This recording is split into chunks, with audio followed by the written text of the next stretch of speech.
Salut tout le monde, aujourd'hui on se retrouve dans une nouvelle vidéo et dans cette vidéo là j'avais envie de vous parler d'une tendance qu'il y a depuis un petit moment je pense, c'est ces fameuses jupes droites en laine. Donc généralement, moi en tout cas je les ai surtout trouvées avec ces sortes de motifs à steak.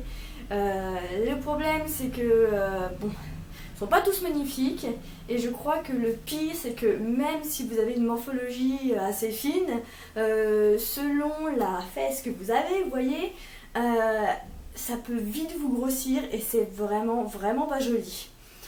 Donc dans cette vidéo, on va recycler un de vos vieux pulls, n'importe lequel, hein. Celui qui vous plaît plus, celui que vous savez plus comment mettre, ou même le fameux pull qui a rétréci au lavage et quand vous faites ça, hop, il vous arrive très court au niveau des manches. Alors ça arrive assez souvent.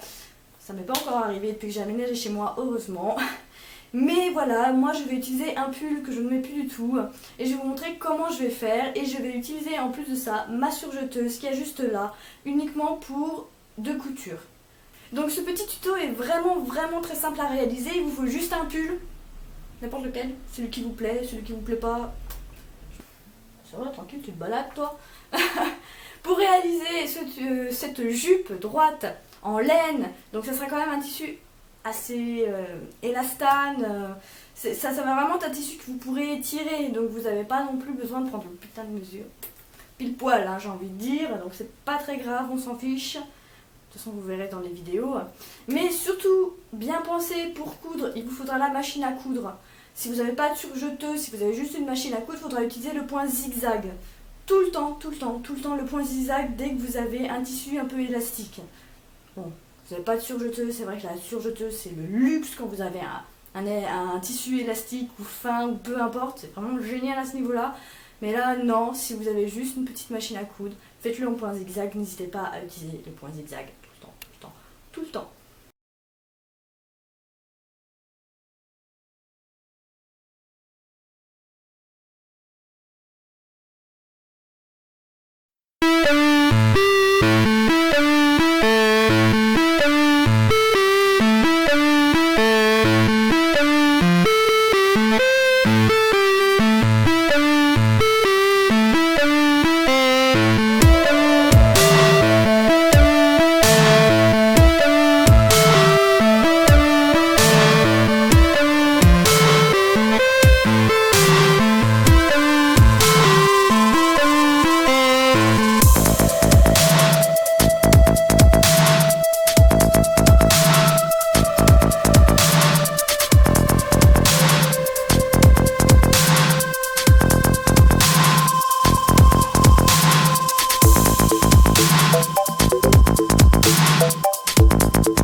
tuto super facile, super simple pour recycler vos jupes.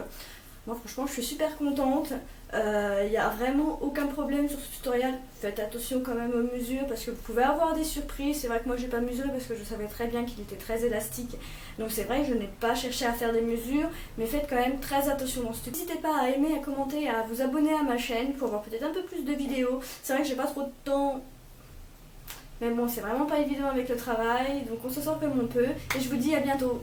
Bye bye.